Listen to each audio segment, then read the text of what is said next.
E aí, pessoal, tudo bem? Agora vamos dar continuidade à nossa aula sobre dinâmica climática. Na última parte, nós abordamos o primeiro atributo climático, a temperatura. Agora vamos falar da umidade. A umidade é a quantidade de vapor de água presente na atmosfera em um determinado momento, resultado da evaporação da água da superfície terrestre e da transpiração das plantas. No entanto, esse conceito tem duas subdivisões, umidade absoluta e umidade relativa. A umidade absoluta é a quantidade de vapor existente na atmosfera em um determinado momento, enquanto a umidade relativa é, como o próprio nome já diz, uma relação entre essa quantidade de umidade existente na atmosfera e a quantidade de vapor d'água que essa atmosfera comporta. Assim, a umidade relativa é expressa em porcentagem, enquanto a umidade absoluta é expressa em gramas por metros cúbicos. Quando a atmosfera alcança o seu limite em relação à quantidade de umidade, dizemos que seu ponto de saturação foi atingido. Dessa forma, a umidade relativa é estabelecida a partir do ponto de saturação da atmosfera. Isso significa que ela varia. Esse ponto de saturação não é fixo, como a gente acabou de falar. Mas ele varia de acordo com o quê? Então, gente, ele varia de acordo com a quantidade de calor existente na atmosfera. Vocês estão notando como os atributos se relacionam, né? A temperatura, que a gente falou anteriormente, tem uma forte relação com a umidade. Como vocês podem ver no esquema, o ar quente possui um ponto de saturação mais alto, ou seja, ele comporta mais água em estado de vapor do que o ar frio. Mas então vocês devem estar se perguntando, Mirelle, o que acontece quando o ponto de saturação da atmosfera é atingido? E eu respondo, se ao longo do dia a umidade relativa chega próxima a 100%, ocorre a famosa precipitação, que é quando a água sai do estado de vapor da atmosfera para o estado líquido ou sólido, o que vai variar também de acordo com a temperatura da atmosfera. Podem ocorrer 3 tipos de precipitação, como vocês estão vendo aí. A chuva, que pode ser de 3 tipos, orográfica ou de relevo, convectiva ou de verão, ou frontal, o granizo e a neve.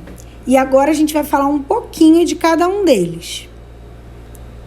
As chuvas são as mais conhecidas por vocês, até porque moramos em um país tropical que tem índices pluviométricos abundantes. Assim, elas ocorrem quando a atmosfera atinge seu ponto de saturação e a água em estado de vapor condensa, precipitando em forma líquida. As chuvas são medidas em milímetros caídos durante determinado período. Com os dados mensais e anuais, pode-se descobrir a natureza das chuvas, sua frequência e intensidade. Podemos destacar assim, como já havíamos dito, 3 tipos de chuva. A chuva convectiva ou de verão ocorre em dias quentes de verão ou em partes da superfície terrestre que se mantêm aquecidas durante todo o ano, como é o caso da zona equatorial do planeta. Ao ser aquecido, o ar próximo à superfície fica menos denso, logo mais leve, subindo para as camadas superiores da atmosfera. Ao ascender para essas camadas, o ar carrega consigo a umidade. Atingindo altitudes mais elevadas, a temperatura dele diminui e o vapor condensa em gotículas que permanecem em suspensão. Quando o ar atinge essas camadas de menor temperatura, ele resfria, ficando mais denso, logo mais pesado, o que vai fazer ele descer para as proximidades da superfície terrestre, onde ele vai se aquecer novamente, iniciando um novo ciclo convectivo.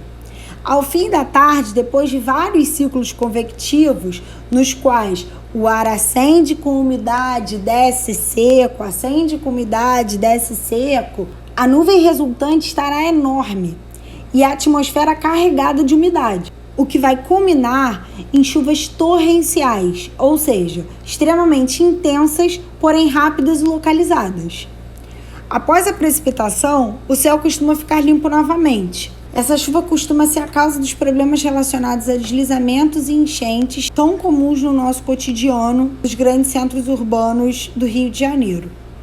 Já a chuva frontal, ela ocorre nas frentes, que são as zonas de contato entre duas massas de ar de características diferentes, sendo uma quente e a outra fria. A área de abrangência, a intensidade e o volume das chuvas vão depender do tamanho das massas.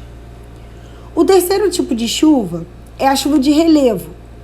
Ela tem relação com o relevo como fator climático que dificulta o deslocamento das massas de ar. Assim, as barreiras de relevo forçam as massas de ar a subirem para contornar sua forma, o que as leva para as elevadas altitudes. Quando essas massas atingem pontos altos do relevo, ocorre a queda da temperatura e a condensação do vapor da água que ela carrega, causando chuvas localizadas, intermitentes e finas no lado do barlavento. A questão é que quando essas massas conseguem atravessar o relevo, elas chegam do outro lado, no sotavento, secas, dando origem a climas áridos ou semiáridos, ou seja, marcados por baixos índices pluviométricos.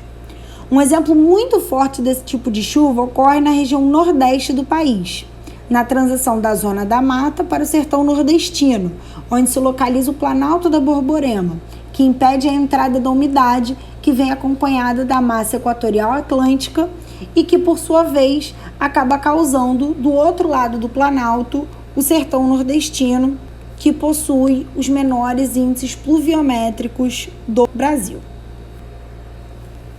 O granizo é constituído por pedrinhas formadas pelo congelamento das gotas de água contidas em nuvens chamadas cúmulos nimbus, que também estão associadas aos temporais com a presença de raios.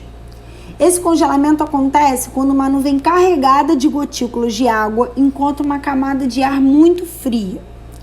Só fazendo uma observação, o orvalho, conhecido popularmente como sereno, não constitui uma precipitação.